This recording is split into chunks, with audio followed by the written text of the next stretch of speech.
Veníamos hablando del Sermón del Monte como el primer mensaje fundamental de Jesús y realmente el más importante de todo lo que Jesús enseñó, porque desde él se deriva todo lo demás de su enseñanza.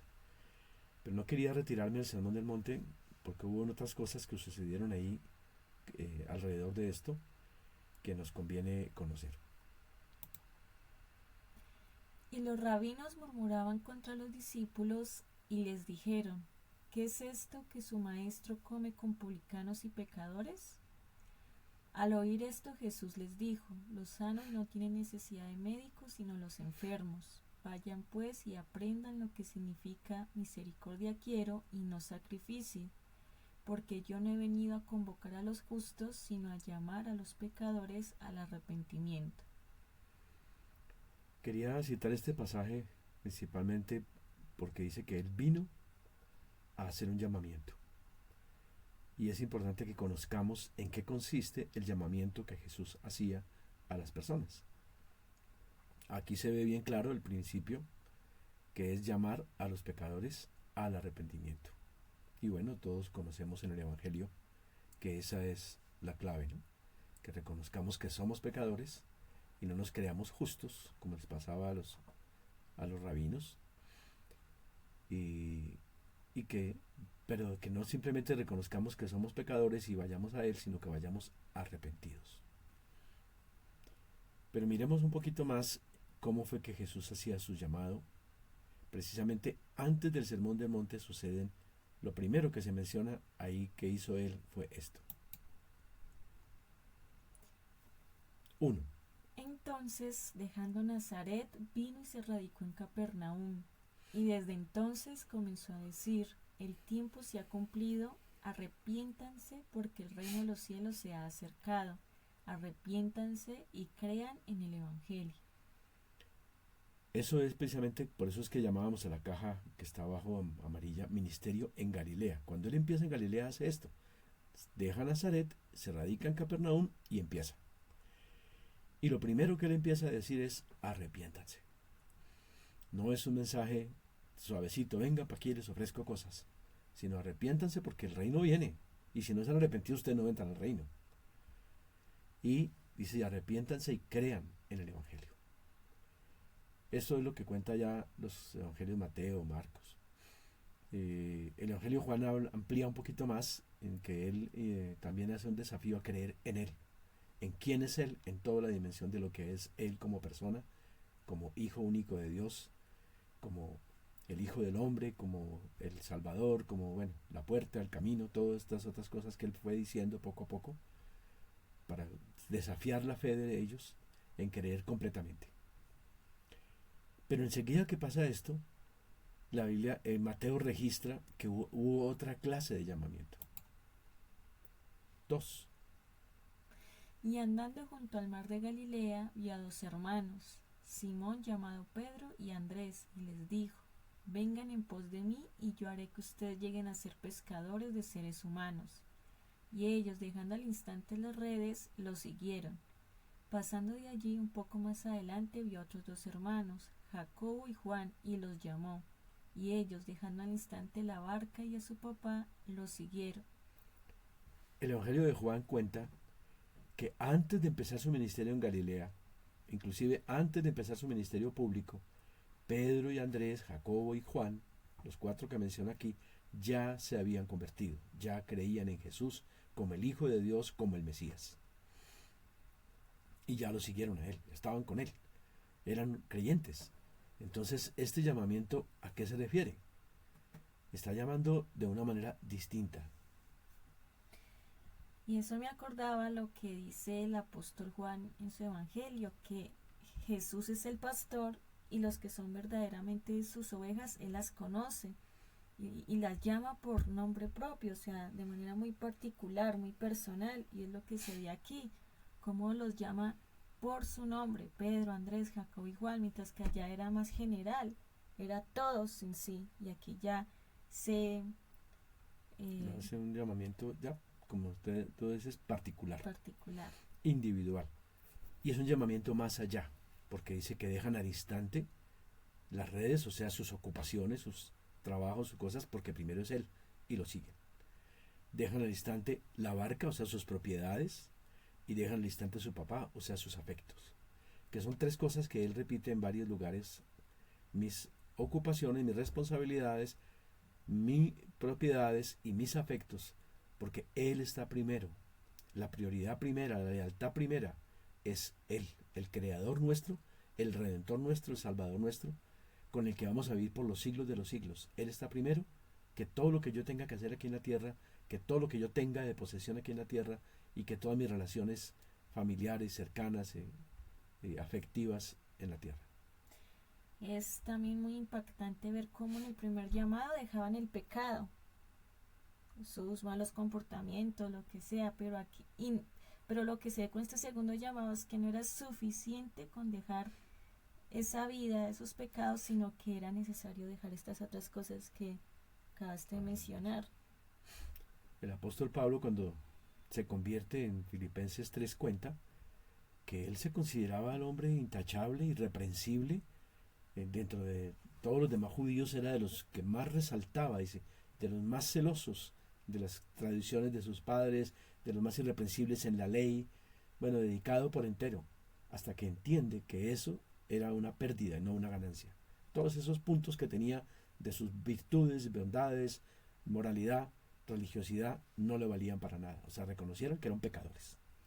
Pero luego dice que conociéndolo a él, dice, no solamente perdí esas cosas, sino perdí todo.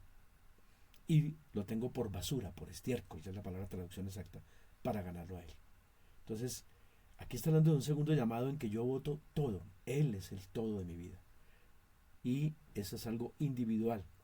Y entonces van en pos de él y nos hace pescadores de hombres. Ya está, dice, lo voy a formar, lo voy a capacitar, ya no simplemente los dejo que ustedes ya se arrepintieron y les perdono, sino que sí, pero es mucho más allá, los formo. Hago de ustedes algo diferente.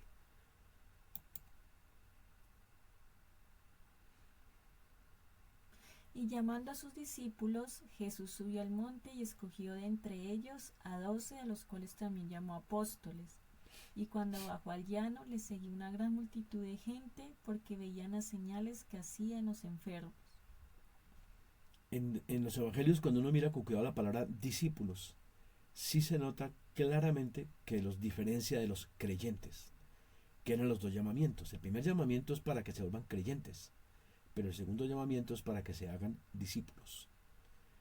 Y aquí nos sirve para aclarar un primer punto, que porque la gente también cree, cuando lee así por encima la Biblia muy superficialmente, que los discípulos se refieren a los 12. Y la verdad, solo hay un versículo en que habla de los 12 discípulos. De resto, la palabra discípulo siempre ha sido diferente a la de los 12, a los apóstoles. Aquí dice claramente que él sube al monte, llama a sus discípulos, y dentro de ellos escoge a 12, o sea que los apóstoles también eran discípulos, pero no eran los únicos. Eran muchos más, y de los 12 que fueron llamados al ministerio. Entonces, ser discípulo no significa ser llamado al ministerio, sino ir en pos de él. Ese es el gran secreto. Es en pos de él, no es en pos de una iglesia, en pos de un pastor, ni en pos de una doctrina, ni en pos del predicador de moda, que yo estoy siguiendo sus libros y predicando sus libros, sino detrás de él. Y dice que cuando baja otra vez del monte, porque aquí aparece el monte y el llano, le seguía gran multitud de gente. Ese verbo seguirle ya lo vimos atrás. Dice, los creyentes creyeron y los discípulos lo siguieron, dejaron todo y lo siguieron. Estos también lo siguieron, pero muestra claramente la Biblia que hay dos clases de seguidores. Uno, la multitud de gente que le seguía, pero aquí dice claramente que era por las señales, que es lo que pasa hoy en día, que la gente le sigue, o más bien siguen a los ungidos, por las señales. Entonces Jesús, viendo la multitud, volvió a subir al monte, y sentándose vinieron a él solamente sus discípulos, y alzando los ojos hacia sus discípulos, les enseñaba. Pero el pasaje sigue diciendo que después de que él bajó al llano, la multitud otra vez estaba con él. Y inclusive en Lucas creo que dice que ahí sanó a todos ellos.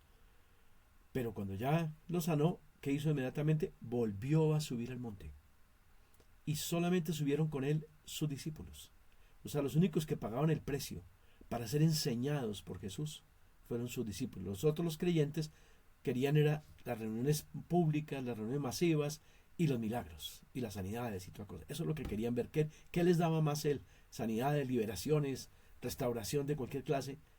Pero hasta ahí querían llegar. Pero eso de pagar el precio de subir al monte cada día a escucharlo a él, eso les aburría. Y entonces no subían. Enseguida de esa frase es cuando él empieza a enseñar el sermón del monte. Ahí es cuando viene el sermón del monte. Esta frase era la que venía antes de empezar el sermón del monte. Ahora sí nos ubica en el contexto el sermón del monte. Y cuando él termina el sermón del monte, ¿qué sucede?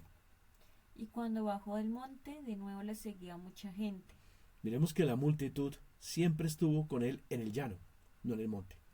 El monte simboliza, uno mira desde la época de Moisés, que él subió al monte del Sinaí a hablar con Dios, en la relación personal con Dios, allá pues, directamente, cara a cara. Pero la gente, los judíos, no quisieron subir tampoco. Y por esa razón él dice, ustedes no dieron la talla. Una de las razones por las que no dieron la talla fue esa. Y otras más de que no tuvieron fe de creerle en el día a día lo que les ordenaba. Pero aquí también está hablando de lo mismo.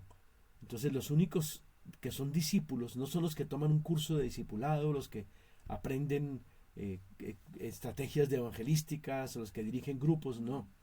O los que asisten a un grupito para que les formen a nivel particular, personal, cositas. No, es los que suben a él, a que él mismo les enseñe. El discípulo aprende el gran secreto de ser enseñado directamente por Dios. Ese es el gran secreto. Los demás no, los demás solo querían la parte bonita, masiva, donde la alegría, el grito, el gozo de ver enfermos sanados y lo que los dejaba deslumbrados a ellos. Donde más había euforia, emoción. Exacto. El otro va en el secreto, a solas, en la quietud. Me acordaba también de Elías, cuando él llega al monte Sinaí a reclamarle a Dios que porque todo Israel se había apartado de Dios. Y dice que él sintió un terremoto que quebraba las piedras, pero él sabía que ahí no estaba Dios. Luego sintió un viento que rompía lo que fuera, y ahí no algo así, bueno, varias experiencias que tuvo, hasta que dice que sintió un silbido suave y apacible. Y entonces rápido se cubrió el rostro porque supo que estaba en la presencia de Dios. El Señor no es el de la multitud, del alboroto. Acuérdense que cuando ya la gente empezó a ver milagros más grandes y endemoniados y el de primer leproso, dice que ya lo seguían y era tanto por eso que él se apartó a los desiertos. Él siempre decía a la gente, no cuenten que lo sané. Pero la gente les contaba. ¿Por qué? Porque no quería esos seguidores fanáticos que van detrás de él. Es por esas cosas, porque eso impresiona, eso afecta, pero produce fanáticos, pero que sus vidas no cambian. Siguen las mismas, porque solamente son formados como pescadores de hombres. Él mismo se encarga de formar personalmente a cada uno cuando pagamos el precio de ir a solas al monte, en la puerta cerrada, a ser enseñados por él. Eso es lo que es un discípulo. Y aquí se ve claramente en el contexto quiénes subieron y quiénes se quedaron abajo. Hablando él estas cosas, muchos creyeron en él.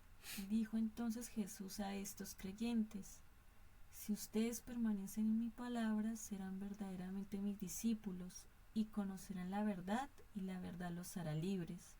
Porque todo aquel que hace pecado es esclavo del pecado. 1. Y el que sigue siendo esclavo no permanece en la casa de Dios para la eternidad. 2. El Hijo que llega a ser libre sí permanece para la eternidad. Ese fue el primer pasaje que a mí me impactó cuando estudiaba los 4 evangelios y vi esa diferencia. Ellos acababan de creer. A mí siempre me enseñaron que existen 2 clases de personas: los creyentes y los no creyentes, que en eso se divide toda la humanidad. Los creyentes que son los que se salvan y los no creyentes que se condenan. Pero aquí Jesús dice que no, que además los creyentes pueden ser discípulos o pueden quedarse de creyentes. El discípulo llega a ser libre del pecado, el otro sigue esclavo del pecado. Es un creyente, pero no le sirve. Entonces Jesús dice que hay un escalafón más alto todavía que ser creyente, y ese es el que logra llevar a la salvación. El otro no. Entonces eso ya me dejó a mí boquiabierto y empecé a investigar todo lo que decía sobre discípulos, y ahí fue donde entendí esta gran verdad que no se nota a primera vista, porque solamente a los discípulos se les deja entender. Entonces dice, ¿cuál es el requisito para ser discípulos? Permanecer en su palabra. Lo mismo que ha pasado en el Sermón del Monte. Los que estaban arriba eran los que estaban conociendo la verdad. Y los demás no la conocen. Ellos creen que la saben simplemente porque toman cursos, porque han estado leyendo libros, o porque son pastores. Y es un pastor, ya lo que él dice es verdad, punto. Y punto porque es pastor. Y no tiene nada que ver.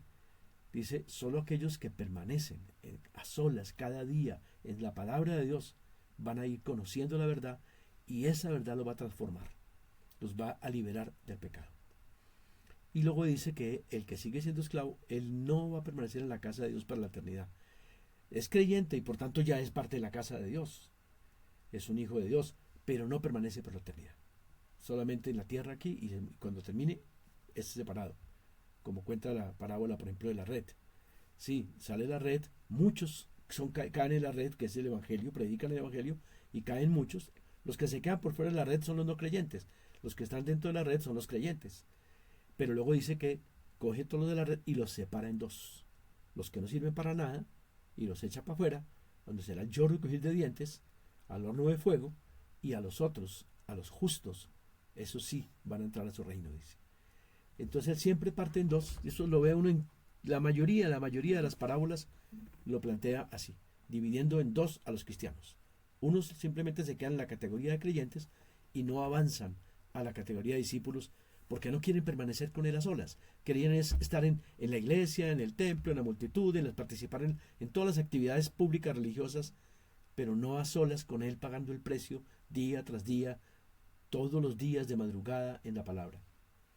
Ese es el verdadero discípulo.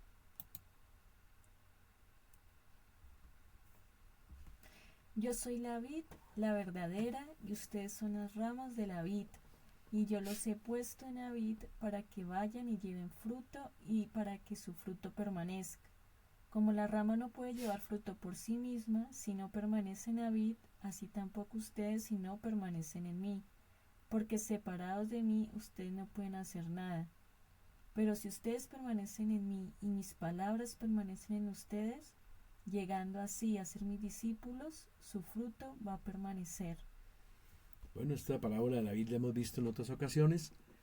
Dice que nos puso allí. Decimos que las ramas de la vid son los cristianos, porque los no cristianos no están conectados a la vid. Los cristianos ya están en las ramas de la vid y los puso para que lleven fruto. No simplemente para que ya sean cristianos y se van para el cielo, no. Ahora les toca llevar fruto, y vimos que el fruto era un cambio de vida, que es lo mismo que en el pasaje anterior que dice, la verdad los hará libres del pecado. Hay un cambio de vida. Pero es un fruto que permanezca, no es que por raticos tengo ahí como algo de eso y después se me va. La santificación como fruto, el amor, el gozo, la paz, la paciencia, tiene que irse desarrollando y permaneciendo. Y luego les dice lo de siempre, ¿no? Ustedes por sí mismos no pueden. Nadie puede, ustedes no pueden hacer nada que sirva por su cuenta. Pero si permanecen en mí, esa es la frase final clave, y mis palabras permanecen en ustedes, llegando así a ser mis discípulos, su fruto va a permanecer. Entonces es permanecer en mi relación con Él. Ya ahí no dice si permanecen en la iglesia, sino permanecen en mí. Y mis palabras permanecen en ustedes. O sea, tengo que estar metido en la palabra hasta que vuelva mía, hasta que yo la esté viviendo, hasta que yo esté actuando conforme a ella. Entonces llegaré a ser discípulo. Esa frase otra vez muestra un requisito de que no son, aunque sean ramas de la vid, no significa que sean discípulos. Si no hay un fruto y un fruto que permanezca, no son discípulos. Y eso se da como resultado de permanecer en Él y que su palabra permanezca en mí. En el pasaje anterior decía, usted tiene que permanecer en la palabra, pero aquí ya lo vivo, tengo la vivencia de eso, porque ahora la palabra permanece en mí. Yo soy la vid y mi Padre es el labrador, y mi Padre es glorificado en esto, en que ustedes lleven mucho fruto. 1. Toda rama que en mí lleva fruto, mi Padre la limpiará para que lleve más fruto, y ya ustedes están limpios por la palabra que les he hablado. 2. Toda rama que no permanece en mí y que por tanto no lleva fruto, mi Padre la quitará y será echada fuera como leña y se secará. Y luego las juntan y las echan en el fuego y son quemadas. Bueno, aquí sigue hablando de la misma parábola de la vid, donde ya coloca al Padre como el labrador, el que se encarga de formar a los cristianos. Dice, y en esto Él se ha glorificado, en que llevemos fruto. Él va podando, limpiando, para que llevemos más fruto, si estamos permaneciendo en Él, si estamos llevando fruto. Y dice que lo que nos limpia, lo que nos ayuda a podarnos para que vayamos cada día a producir más fruto es la palabra. Ahí está otra vez el mismo principio. Entonces lo que me limpia no es estar escuchando predicaciones de otros, es meterme a solas en la palabra de Cristo, estudiarla todos los días, oírla, hasta que Él, el mismo Padre, coja la palabra y con ella me limpie, me clave como una espada a mí. La palabra espada es la misma palabra de machete, inclusive en el griego es machaira, se escribe, y significa, de ahí viene el machete. Hay dos palabras para espada, una espada larga, que era de las guerras, pero los romanos usaban ambas, también la pequeña, que era el machete, y dice que lo que el machete que usa el Padre es la palabra de Dios. Con Él me va dando. Entonces la Biblia dice que el discípulo está todo el tiempo siendo reprendido, redarguido, corregido, porque necesitamos ir limpiándonos de cosas.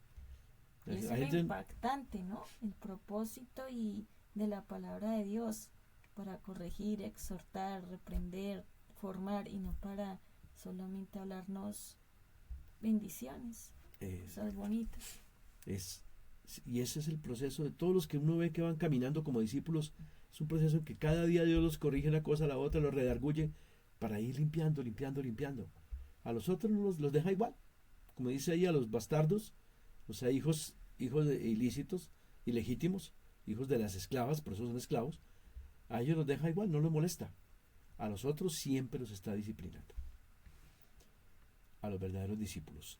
Y aquí dice entonces que el que no permanece en Él, y por eso no lleva fruto, porque está simplemente permaneciendo en la iglesia, en las actividades públicas, dice, mi Padre la va a quitar, la va a cortar, y va a ser echada afuera. Para Él no, eso no vale, esa persona no tiene nada. Y finalmente le van a echar en el fuego y ser quemadas. Entonces claramente otra vez uno ve que Jesús divide, una cosa son unos y otra cosa son otros dentro de los cristianos. Los discípulos, y siempre están asociados a la palabra, y los creyentes, que están asociados a los milagros, a las multitudes, a la iglesia, al templo, a los ministros, pero no a Él. Relatos varios. Después del Sermón del Monte hay varias cosas, miremos al menos una.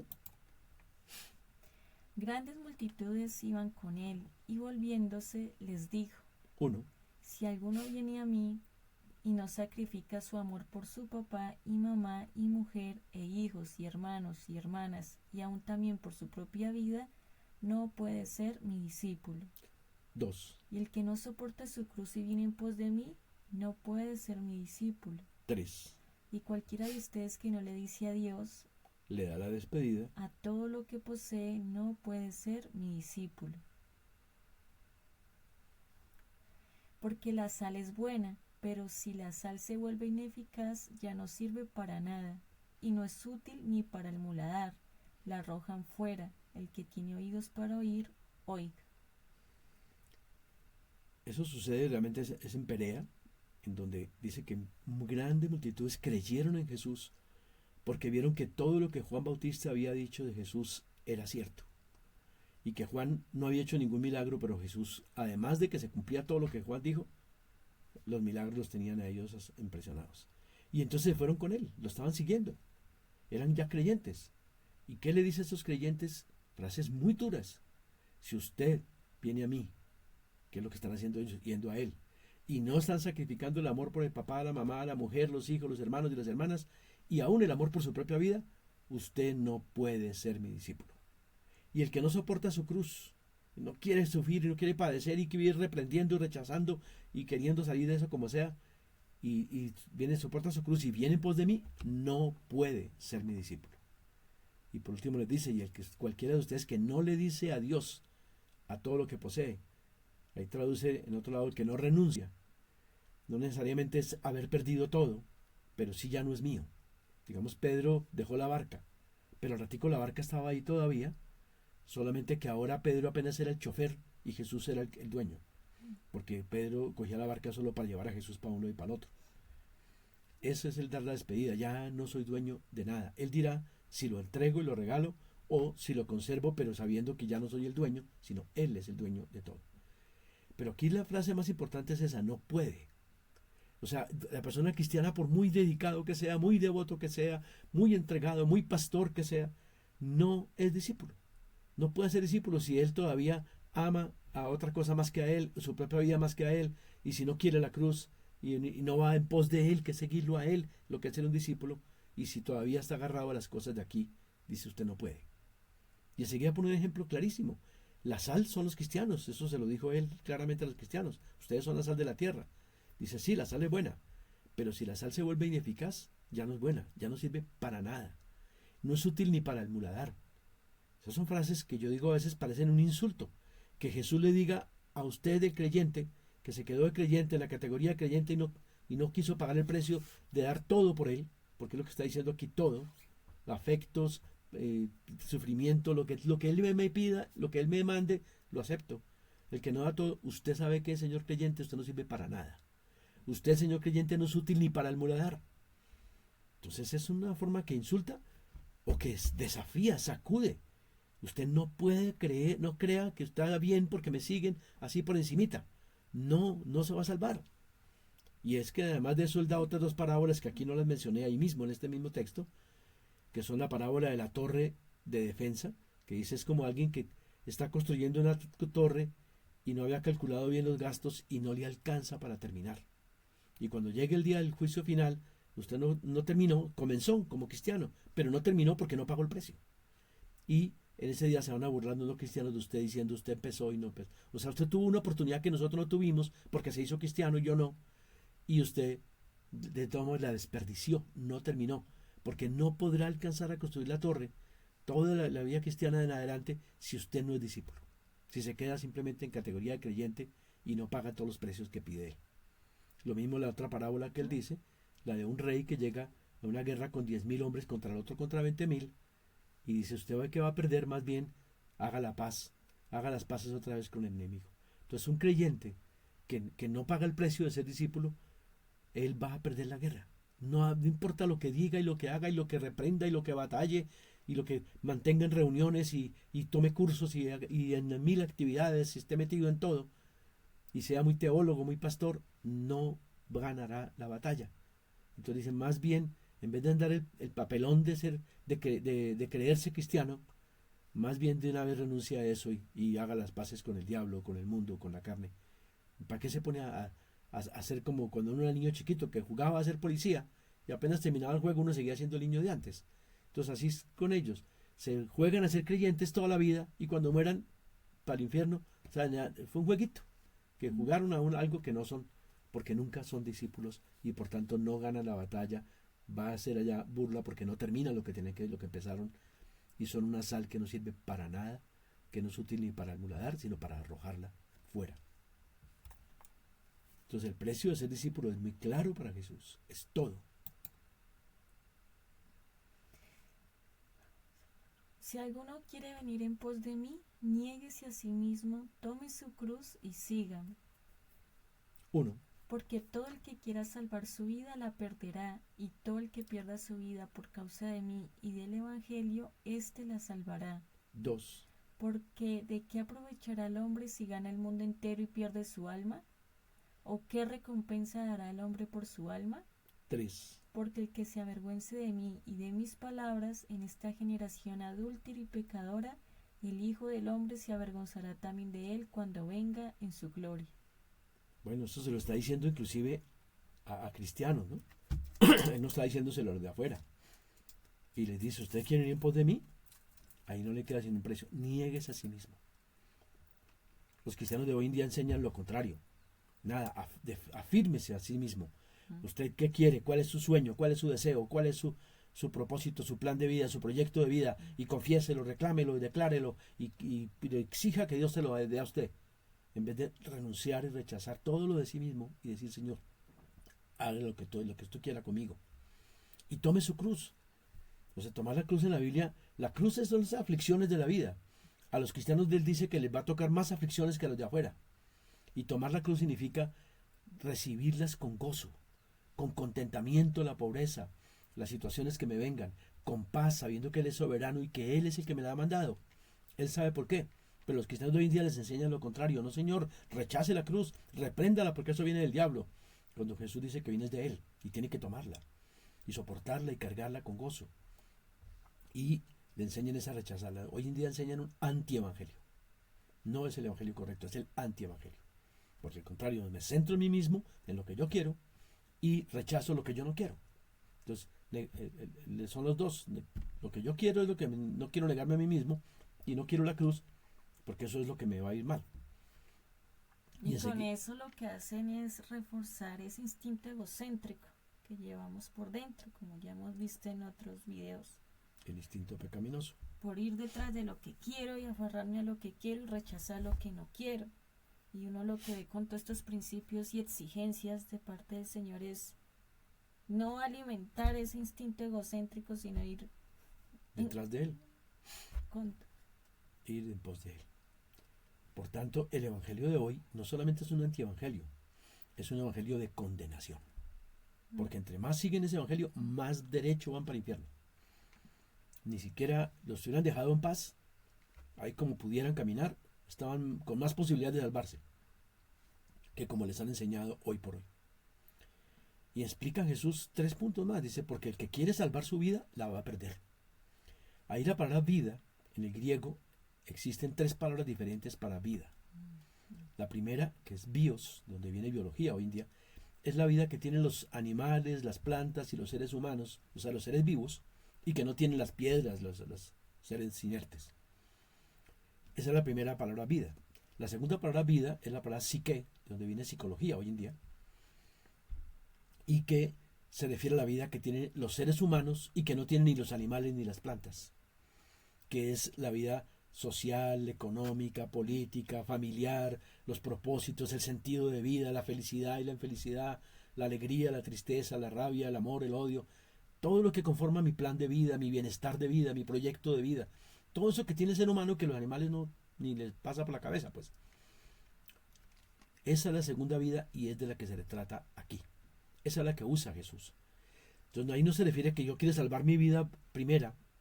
O sea que cuando me van a poner una pistola en la cabeza para que yo niegue a Cristo, si usted quiere salvar su vida se pierde. No, se refiere al día a día, todo el día, la vida común y corriente. Si usted quiere salvar su estilo de vida, su bienestar de vida, su proyecto de vida, su manera de vida, y que todo le vaya bien y que todo siga como está, al seguir a Cristo, usted se pierde.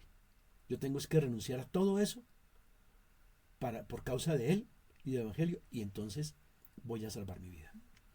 Inclusive, en otro Evangelio dice la salvará, dice aquí, y el otro dice la hallará.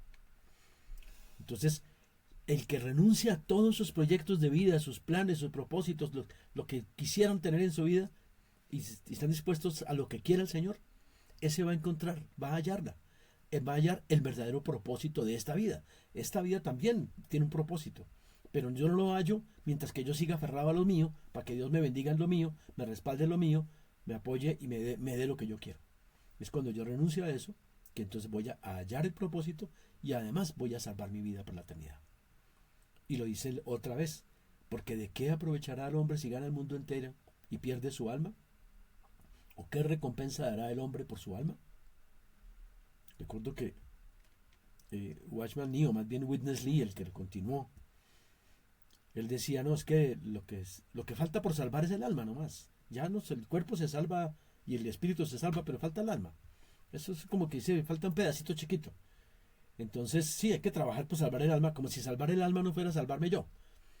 Pero claramente, desde que Dios crea al hombre, dice que Dios le hizo del polvo de la tierra el cuerpo, y que sopló en su aliento de vida en él, el espíritu, y dice, y fue el hombre un ser viviente. La traducción correcta ahí es, y fue el hombre un alma viviente. Entonces, al hombre se le entregó un cuerpo, se le entregó un espíritu, pero lo que el hombre es, porque es el verbo ser, fue el hombre un ser viviente. Lo que el hombre es un alma. El alma soy yo. Y ahí mismo, en esta misma frase que está usando Jesús acá, en el Evangelio de Lucas, él acá claramente dice que es el alma o a sí mismo, o sea, es la misma cosa, perder el alma o perderme a mí mismo.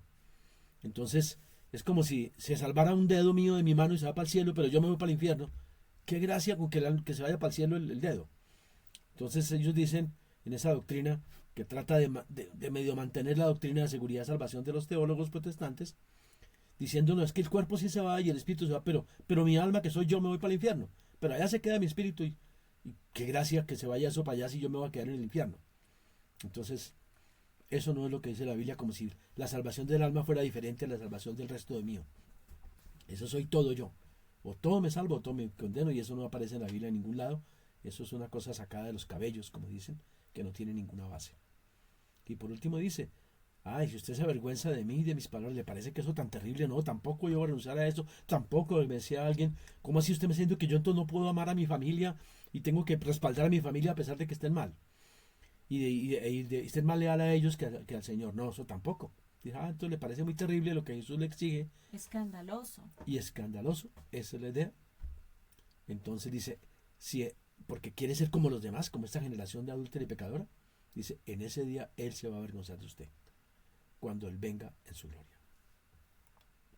O sea, el precio para ser discípulo está claramente presentado en la Biblia, ¿no? No hay la menor duda de que Él sí marca una diferencia, de que no es suficiente con ser creyente, sino que tiene que negarse a sí mismo y tomar la cruz y seguirlo, y todo lo que implica. Jesús les dijo, de cierto les digo que ustedes me buscan, sí, pero me buscan porque comieron el pan y se saciaron. Trabajen no por la comida que perece, sino por el pan que permanece para vida eterna. Y yo soy el pan de vida, el que bajó del cielo y da vida al mundo. El que cree en mí y viene a mí nunca tendrá hambre. Pero ninguno puede venir a mí si el Padre que me envió no lo envía. Escrito está en los profetas, y todos habrán sido enseñados por Dios. Así que todo aquel que ha oído y ha aprendido del Padre, ese es el que viene a mí, y al que viene a mí no le echo fuera, y yo le resucitaré en el día postrero. Bueno, aquí hay otro caso más. Estaba en Capernaum, multiplica los panes, hasta camina por el mar, y toda la multitud comienza a buscar, pero ¿dónde estás? Y como él se había quedado en el desierto y ahora apareció en Capernaum, porque va a caminar ahora en el mar de noche, allá lo llegan y lo buscan, ¿dónde estaba? Aquí estamos. Y así es el cristiano de hoy en día, sí, ustedes me buscan, están buscándolo todo el tiempo y cantándolo, alabando, escuchando música todo el día. ¿Pero por qué? Es lo que él dice, ¿por qué me buscan? Porque comieron el pan y se saciaron. Entonces quieren es más, bendiciones materiales aquí en la tierra, y sanidades y cosas de ese estilo, que son puras materiales, porque al fin de cuentas, aunque sane mi cuerpo, mañana, tarde o temprano me voy a morir. O sea que eso no es una solución permanente, sino es una solución que perece por un ratico, que es lo que dice ahí. Trabajen, pero no por la comida que perece, sino por el pan que permanece para vida eterna. Y ese pan soy yo. Y ahí dice que después inmediatamente se fueron. Entonces, todo Capernaum, a partir de ahí ya no volvieron a seguirlo a él, que eran los hinchas número 1 de Jesús. Todos los que estaban en Capernaum, no solo los que vivían ahí, sino muchos que habían llegado de otros lados a Capernaum. Estaban residiendo en Capernaum durante ese tiempo para no perderse ni una sola cosa de los milagros que Jesús hacía. Pero cuando él les dijo eso, que él era el pan de vida, que había bajado del cielo, no, usted qué cuento que bajó del cielo para afuera, y se le fueron. Y la siguiente es que llegó a Capernaum, ya le estaban cobrando los impuestos porque usted es un tipo más. Ya nadie quiso más estar con él. Y esa es la realidad, ¿no? Nadie más quiso estar con él. Y hasta muchos discípulos dicen que se apartaron después de estas frases. Y les dice algo más, que mucha gente repite hoy por hoy, que el que viene a mí nunca tendrá hambre, el que cree en mí nunca tendrá sed. Dice, es el que viene a mí. Ese es el mismo llamado que él hace a los discípulos. Ahí no se refiere a los creyentes, porque hoy lo manejan para los creyentes. Dice, usted viene a mí, yo no lo echo fuera. El que viene a mí, yo no lo echo fuera. Entonces usted llegó a Cristo ya, pero es que venir a él, ¿qué implica? Ya lo vimos todo lo que implicaba atrás. Y aquí dice algo más. Implica es que yo voy por el pan que me da para la eternidad. Yo no voy por los milagritos de aquí. Yo vengo por él, que él es el pan de vida. Lo quiero es a él. Los otros quieren es lo que él da, lo que él ofrece. Y por eso los divide en dos. Y aquí explica qué significa venir a él otra vez más. Dice, porque ninguno puede venir a mí si el Padre que me envió no lo enviara. Escrito están los profetas y todos habrán sido enseñados por Dios. Así que todo aquel que ha oído y aprendido del Padre, ese es el que viene a mí. Y al que viene a mí no le echo fuera. Y yo le resucitaré en el día postrero. Entonces, ¿quién es el que llega? Venir a él, ¿qué implicaba además de eso? Haber escuchado al Padre. Y eso no se aprende, no es para el creyente no ha escuchado nada todavía. Es el que va a solas en la palabra todos los días y empieza el Padre con la espada a limpiarlo, a podarlo, a hablarle desde la palabra. Ese es el que es un discípulo que realmente no quiere otra cosa que a él. Ya le entrega por completo porque sabe que no hay nada en la tierra que valga más que seguirlo a él.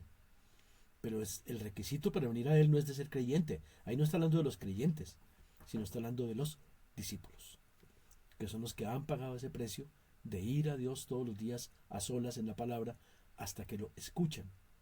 Y es tan delicioso saber que uno puede escucharlo cada mañana, que Él nos dice cosas, nos enseña cosas, nos corrige cosas, porque Él es real. Él no es un Dios como muchas veces lo presentan los teólogos protestantes. No, no. Él ya lo que dijo en la Biblia, lo único que toca es estudiarla, o estudiar lo que los teólogos nos digan. No. Él sigue hablando. Claro, Él no habla nada más allá de la Biblia. No se sale de la Biblia ni la contradice. Pero Él me habla todos los días. Me dice exactamente qué de eso que leí es para mí. Me cae a mí. Me corrige a mí. Y el Señor sigue hablando y el Espíritu Santo no vino en vano. Él no vino a ser mudo, como lo plantean ellos muchas veces. Y los discípulos de Juan y los discípulos de los fariseos estaban ayunando juntos y le dijeron: ¿por qué nosotros ayunamos muchas veces y los discípulos de Jesús no ayunan? Aquí fue muy lamentable que ha pasado el tiempo y los discípulos de Juan se sentían más espirituales que los discípulos de Jesús. Y ya se estaban amangualando con los discípulos de los fariseos y ayunando junto con nosotros. Sí ayunamos. Nosotros mire cómo somos de espirituales, que ayunamos y que participamos en la iglesia y que vamos al culto y que damos el diezmo. Nosotros sí, pero los discípulos de Jesús se quedan con él y esos no hacen esas cosas. Son de otra clase. Entonces se sintieron por encima. ¿Y cuál es la primera respuesta que Jesús les dice?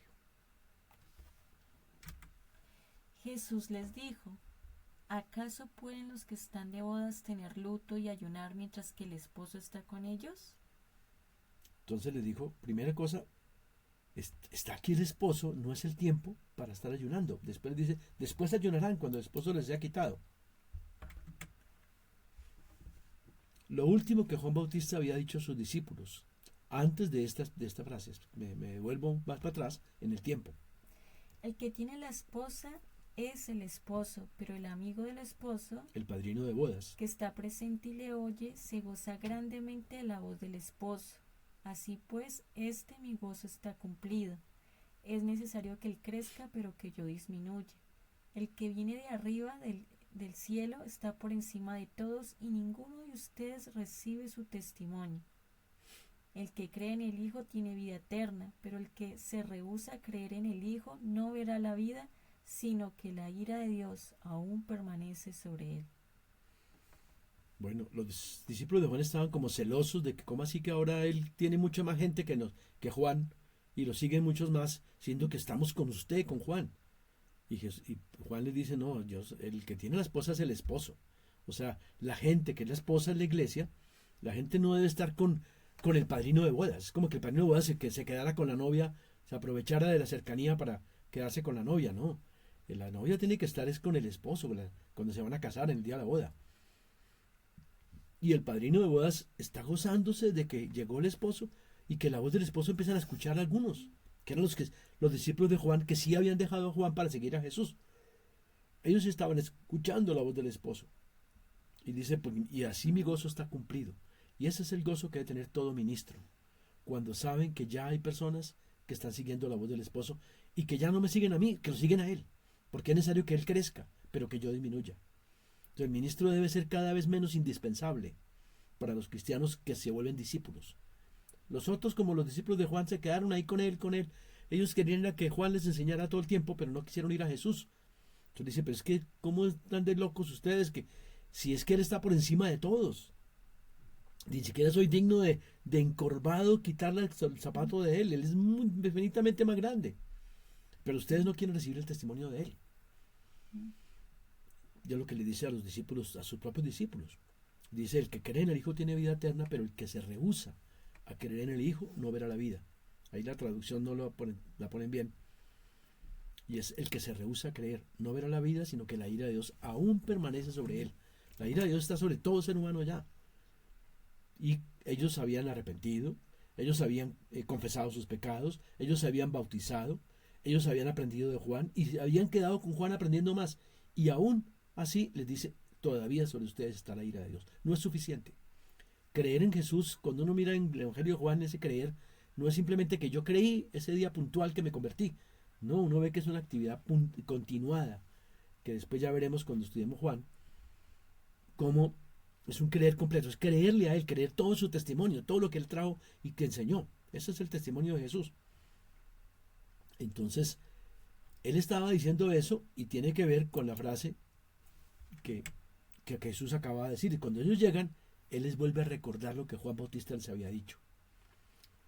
Ellos están aquí disfrutando del esposo y ustedes no quieren estar aquí, pero se están perdiendo la fiesta por andar detrás de la religiosidad y detrás de las iglesias y del ministro, el que esté allá, en vez de estar detrás de él. Ahora, aquí en letrica resaltada en amarillo aparecen 3 grupos de personas.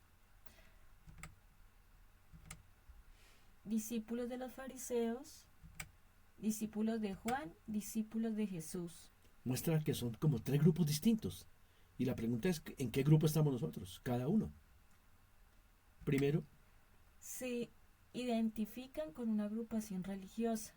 los discípulos de los fariseos eran esos. Lo importante es que yo pertenezco a esta agrupación y que yo participo y que yo cumplo con todo lo que me digan allá y me exijan allá.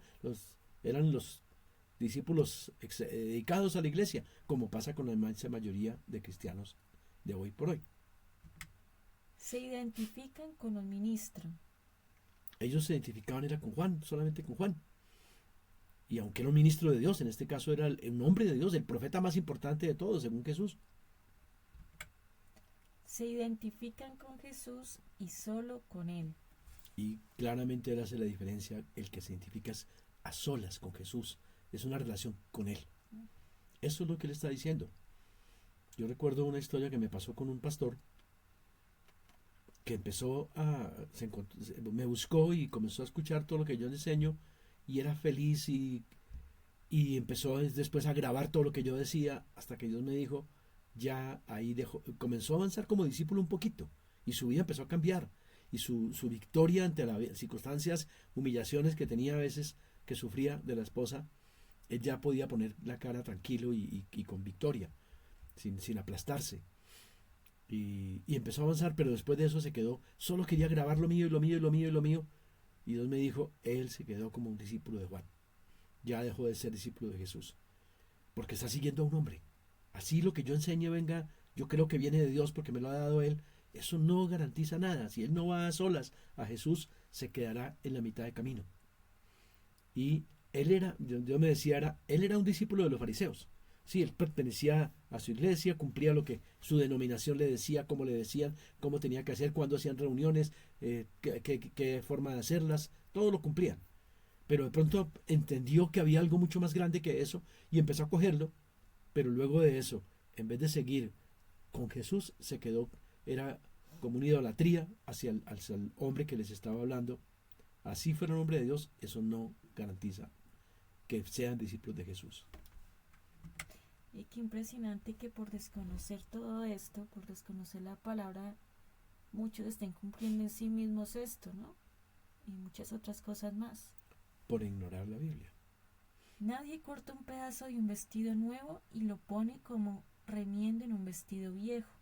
Se hace peor la rotura. Ni echan vino nuevo en odres viejos, sino que echan el vino nuevo en odres nuevos y lo uno y lo otro se conservan juntamente. ¿Qué les está queriendo decir a esta gente cuando vinieron a él?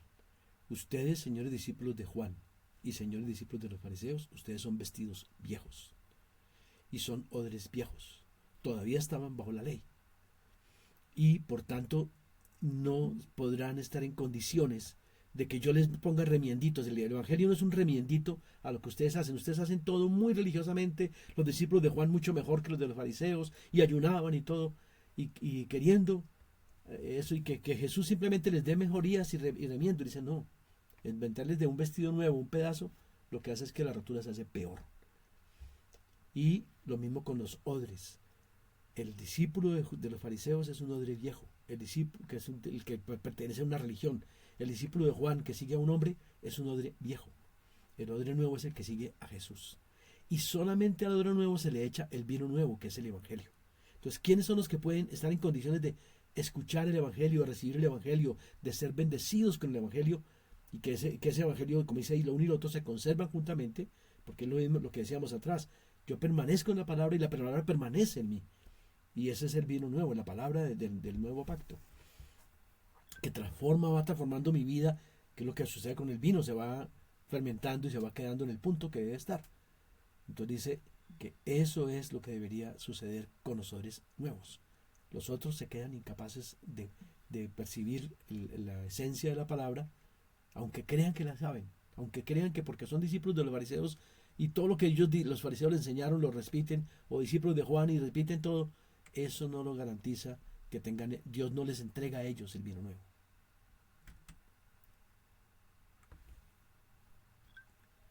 Con muchas parábolas hablaba la palabra a la gente conforme a lo que podían oír, y sin parábolas no les hablaba, aunque a sus propios discípulos en particular les explicaba todo. Y cuando entró Jesús en la casa, los que estaban cerca de él le preguntaron: ¿por qué les hablas a ellos por parábolas? Él respondiendo les dijo: porque a ustedes les es dado conocer los misterios del reino de los cielos, pero al resto, a aquellos que están fuera, no les es dado. A ellos todas las cosas llegan a estar en parábolas, porque con los oídos oyen pesadamente y han cerrado sus ojos, pero si entendieran con el corazón y se convirtieran, entonces yo los sanaría.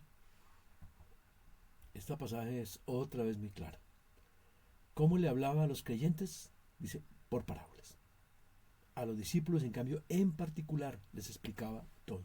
Nuevamente, entonces, ¿quiénes son los únicos que son enseñados por Él?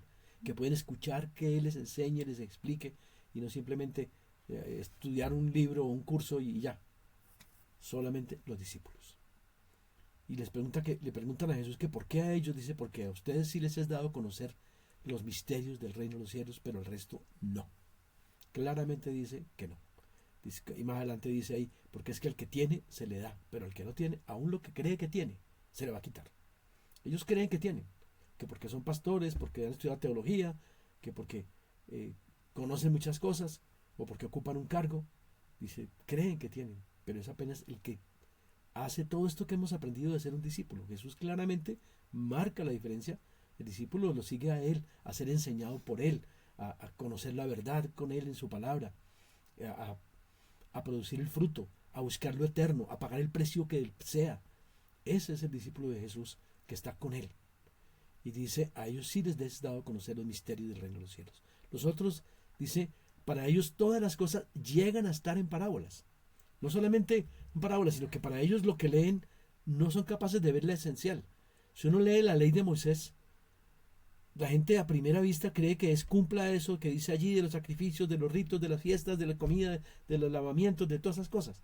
Pero si uno lee con cuidado, Moisés claramente dice que hay algo mucho más alto, que es estar con Él y creerle a Él. Él habla de la fe, Él habla de subir al monte, Él habla de una relación con Él completa.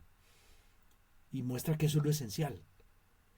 Pero los otros no pueden ver sino la parábola, o sea, los ritos, lo externo, lo que son simbolismos que no valen nada. Lo mismo sucede con los cristianos. Si se quedan en categoría de creyentes, a ellos no les será dado conocer los misterios del reino. Y se quedan todo en parábola. Entonces, la Biblia, la iglesia, Israel era una parábola de la esposa. También la llama esposa 1, 2 o 3 veces la esposa de Dios. La iglesia también la llama esposa en alguna ocasión como la esposa de Cristo. Pero en el Apocalipsis dice claramente que esa iglesia va a ser destruida y solo los vencedores, el remanente, va a ser parte de la esposa. O sea que todavía la iglesia es una parábola. Entonces, el que se agarra es que la iglesia es lo más importante y no es Cristo lo más importante, él se quedó con la parábola.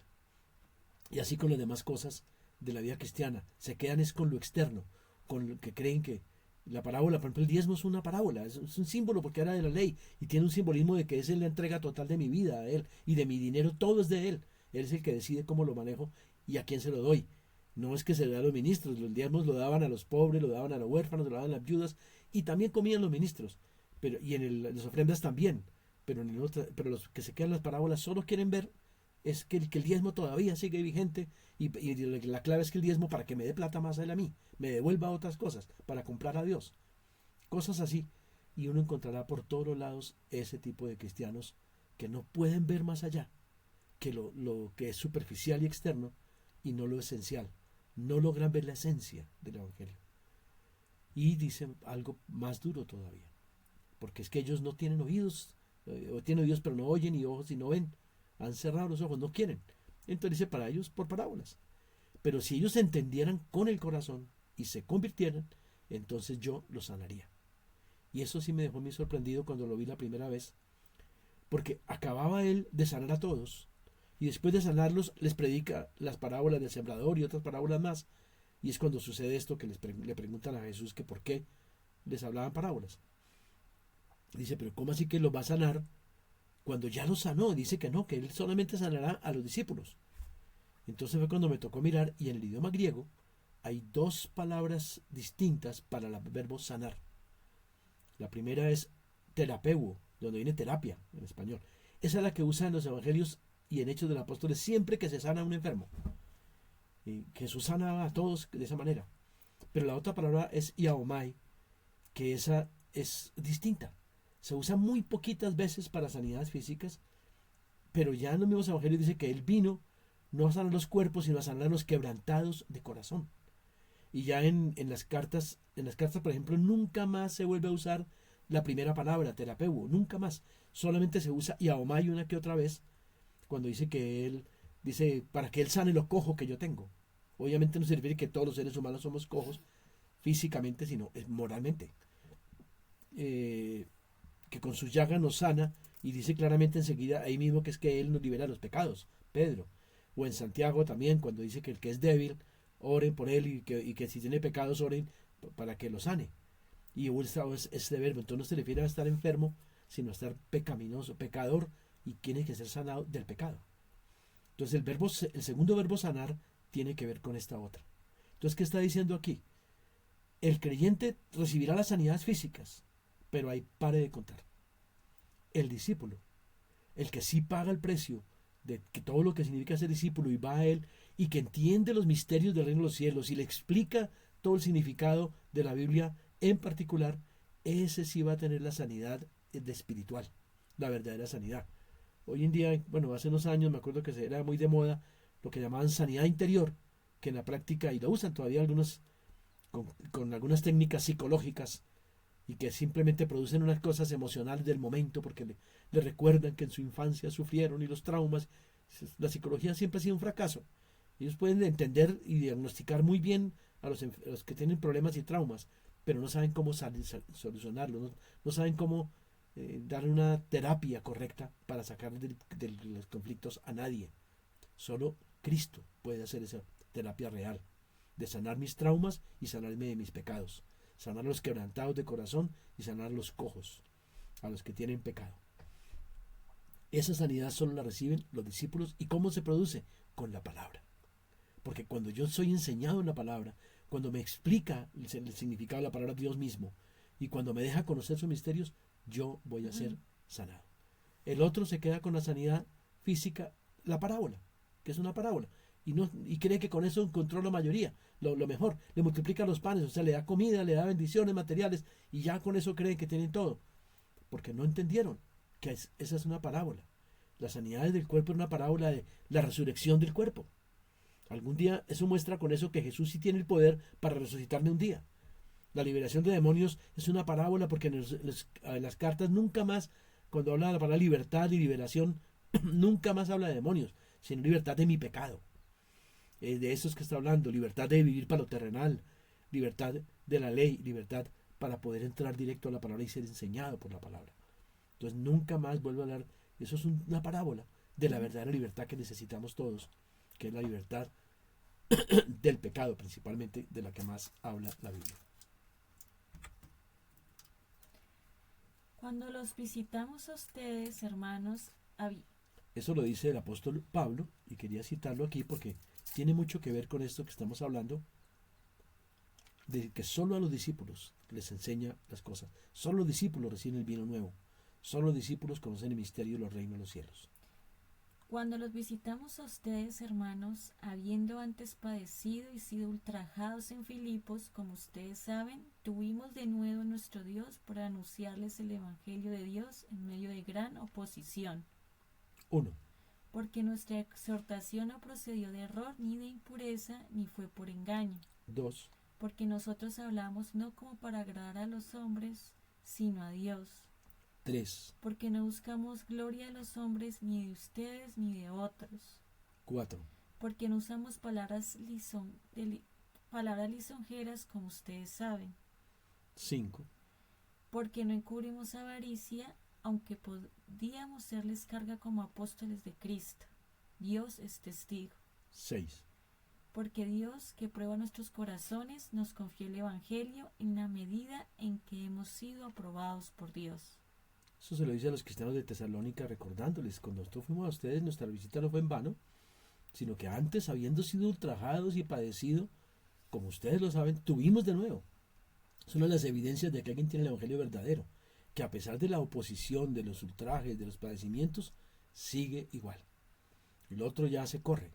Les contaba eso que un pastor me decía, o le decía a una señora, a otra hermana, que le tocó vivir en pobreza, después de haber tenido plata. Decían, si ese es el Dios, el Cristo que usted sigue, yo no quiero ese Cristo. Si así fuera Cristo, yo lo echo para la basura, yo me voy, me lo dejo. Que eso es típico de aquellos que no están con el Evangelio verdadero. Pero tener de nuevo, en medio de todo eso, es la primera garantía. Dice, ¿por qué? Dice, porque comenzar los porqués. Nuestra exhortación no procedió de error, ni de impureza, ni fue por engaño. Sí, si uno estuviera predicando por engaño, por error, por impureza, en el momento que vienen las cosas duras, a cambio de eso, no, yo más bien me cambio de evangelio, que es lo que pasó hoy en día, ¿no? Predican un evangelio suave, porque así nadie los persigue. Entonces, todo el mundo es feliz con ese evangelio. ¿A quién no le gusta que le hablen de que van a ser sanados y que van a tener plata, que van a tener bienestar y que todo les va a salir bien? Y que todos los problemas se le van a quitar. Entonces, en esa manera, tengo un evangelio falso. También dice que él no hablaba como para agradar a los hombres, sino a Dios. Lo que importa es que de él se agrade. Y así no les guste a los demás que hablemos. Ese es el denuedo que debemos tener. Porque no estamos buscando gloria de los hombres, ni de ustedes, ni de otros. ¿Sí? Si uno hablara cosas bonitas, pues si uno hiciera solamente dedicarse a los milagros, todo el mundo lo va a aplaudir y eso va a coger a buscar tener una iglesia grande y famosa. Porque hago las cosas que todo el mundo quedaría aplaudiéndome. Porque soy un ungido. Porque nunca usamos de palabras lisonjeras, como ustedes saben. Recordemos que eso era lo que los hacían los falsos profetas. Usar palabras lisonjeras. Hablar, Dios los va a bendecir a ustedes, Dios les va a multiplicar. Y si están queriendo dedicarse a la alabanza, Dios dice que ustedes van a ser de alabanza para las naciones. Y si quieren evangelizar, Dios me muestra que usted tiene multitudes, una iglesia gigantesca que van a seguirlo a usted, predicador. Y eso le hablan todo lo que sea, un montón de cosas positivas, pero nunca le reprenden los pecados. Dice, porque no encubrimos avaricia, aunque podíamos serles carga como apóstoles de Cristo. Dios es testigo. Avaricia, o sea, es ambición. O sea, no estoy predicando para ver qué puedo sacar, qué me pueden dar, sino que lo está haciendo simplemente porque Él está mirando mi corazón, que es lo que dice en el último punto. Porque Dios, que prueba nuestros corazones, si es cierto que yo lo hago por engaño, por error, por impureza, para agradar a las personas, para buscar gloria de ellas, con palabras lisonjeras, con alguna avaricia escondida, Él nos va a desechar. Pero es en la medida en que hayamos sido aprobados por Dios. En esa medida nos va a confiar el Evangelio. Por eso era que decíamos otra vez, ese vino nuevo no viene para todos. Esa explicación del misterio del reino de los cielos no son para todos. Es para aquellos que hayan sido aprobados en su corazón por Dios. En esa medida va confiando el Evangelio. Y es lo más lamentable, ¿no? La mayoría de predicadores, ellos creen que conocen el Evangelio. Porque son predicadores. Toman un curso de teología y ellos ya creen que lo tienen. Ellos están convencidos que ellos sí saben cuál es el Evangelio verdadero. Y la gente también. Y el pastor simplemente porque ya es pastor, ya él cree que lo que él dice es verdad. Pero aquí dice que no. Porque hay ese tipo de cosas en su corazón. Y eso lo ve uno en todos ellos. Hay el error, hay la impureza, hay el engaño. No tienen una vida santa, que me faltó citar esa frase que también dice él ahí, porque no cabía en el espacio. Ustedes son testigos de cuán santa e irreprensiblemente nos comportamos con ustedes. Entonces, a esas personas a las que les confía el Evangelio, a los que hayan sido aprobados por Dios. Ese es pues lo que es un discípulo verdadero. Él sí conoce el Evangelio. Entonces uno mira a las personas que tanto conocen, que tanto realmente viven y vibran y tienen lo esencial de la Biblia. Es en la medida en que son aprobados por Dios. Y lamentablemente lo que uno ve es que cogen frasecitas de aquí y de allá sueltas y creen que se las saben todas porque recuerdan un montón de pasajes, de pronto los más juiciosos, pero no tienen un corazón correcto y no son discípulos y no tienen el Evangelio. Como el Padre me ha amado, así también yo los he amado a ustedes. Permanezcan en mi amor. Si ustedes guardan mis mandamientos, permanecerán en mi amor, así como yo he guardado los mandamientos de mi Padre y permanezco en su amor. Y este es mi mandamiento, que se amen unos a otros como yo los he amado. Nadie tiene mayor amor que este, que uno ponga su vida por sus amigos. Un mandamiento nuevo les doy, que se amen unos a otros, que como yo los he amado, también se amen unos a otros. En esto conocerán todos que son mis discípulos, si tuvieran amor los unos con los otros. Bueno, quería terminar con este último pasaje, en que está hablando del verdadero amor que debemos tener entre discípulos. Porque siempre que habla de la iglesia es una comunidad de discípulos, no de creyentes para Jesús. Lo que importaba a los creyentes los dejaba siempre, digo, las parábolas y las sanidades y luego se iba. Y le quedaban ahí groguis, no entendían más. Pero los discípulos sí se entregó y se dedicó y dio su vida por ellos. Y dice, ese es el amor que ustedes deben tener entre ustedes. Como Juan después coge esta misma frase, es el apóstol Juan, y dice es que el amor es dar la vida por ellos, por mis hermanos. Pero si usted tiene bienes de este mundo y usted cierra el corazón cuando alguien tiene necesidades, porque no, yo ya cumplí, yo ya le di mi diezmo al pastor, ya, y veo que mi hermano tiene necesidad, ni me preocupo. He visto personas que son hasta conocidos y amigos de otros cristianos que los que todos los domingos se encuentran y se ven y saben de ellos todo, y ni siquiera se han dado cuenta que están aguantando hambre y padeciendo porque nunca les ha importado su vida, su estado. Ni siquiera han dado cuenta que están en pecados, en que deben ser corregidos y arreglados y ayudados y aconsejados. Simplemente lo único que les interesa es que se saludaron, se vieron y son sus hermanitos. Y dice, este tipo no ama. Y dice que otro requisito de un discípulo, entonces ya el último que está, dice, en eso es que van a conocer que son discípulos míos, en el amor. Que ustedes se tengan unos con los otros. Y lo llama un mandamiento nuevo. Él hablaba del primer mandamiento, el amar a Dios con todo el corazón, con toda la mente, con todas las fuerzas, con toda el alma. El segundo mandamiento, el amar al prójimo como a sí mismo. Pero aquí, el amar a los discípulos, entregando mi vida por ellos. Por supuesto, para mí, una persona que veo los requisitos del discípulo, independiente de si se reúne conmigo o no, de si se reúne, asiste a una iglesia o a otra, o si no asiste a ninguna, a mí me da lo mismo en que decida él en lo religioso, con quién está. Desde que sea un discípulo, es mi hermano. Y si es mi hermano, debo dar mi vida por él. Recuerdo una frase de San Agustín que me pareció muy valiosa en ese caso. Él dice, en lo esencial debemos tener acuerdo para que seamos hermanos. En lo no esencial no importa, hay tolerancia. Y en todo debe haber amor. Entonces, desde que en lo esencial haya un acuerdo, o sea, que sí cogieron lo esencial del Evangelio porque están caminando y viviendo esto, entonces ellos son mis hermanos. En lo no esencial no importa, tenemos diferencias y las toleramos entre todo, pero las esenciales no las tolero. Las esenciales no las puedo mover, no las puedo dejar. Por amor, aunque sea por amor. Por amor a ellos. Porque en el momento que yo bajo la guardia y digo, no importa, todos caben, que es lo que mucha gente hace, por ejemplo, con sus hijos. Los hijos empiezan a vivir cada día menos con Dios, y entonces empiezan a bajar la regla, la norma, para que quepan ellos también. O para que quepa uno, porque uno está viviendo una vida inmoral. No, de todas formas, eso entramos. Yo recuerdo a alguien que iba bajando y al final dijo, no, yo estoy convencido que todos nos vamos a salvar. Eso no es verdad, que nos vamos para el infierno. Eso no. ¿Por qué está convencido? ¿De dónde lo sacó? Ah, no, porque eso es lo que le conviene a él, porque vive una vida inmoral. Entonces le toca decir que todos caben. Entonces bajo la regla para que yo quepa. Y la regla no se puede mover. esta es la regla, la tengo que decir, digamos, a mis hijos, a los cercanos míos, a los que yo amo, y no la cambio, porque es la única manera en que ellos puedan ver que están por debajo de la raya y tengan que arrepentirse, limpiarse, corregirse y comenzar a encaminarse correctamente y tengan la oportunidad de salvarse. Si yo bajo la regla, ellos se consideran tranquilos. Eso es lo que han hecho los falsos maestros de todos los tiempos, especialmente la mayoría de ministros de hoy en día, que bajaron la regla. Entonces cualquiera cabe, no importa, vengan aquí, hagan la oracioncita y ahora usted va a tener bendiciones y maravillas y todo lo que quieran y prosperidad.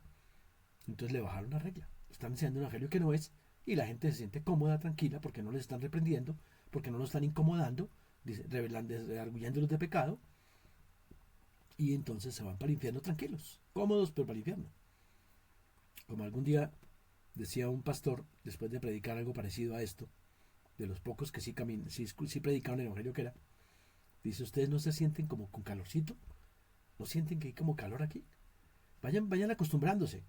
Vayan acostumbrándose al calor, porque ya están, así como van, ya saben cuál es su destino final. El calor total, el del infierno. Porque esa es la realidad de cómo van ustedes.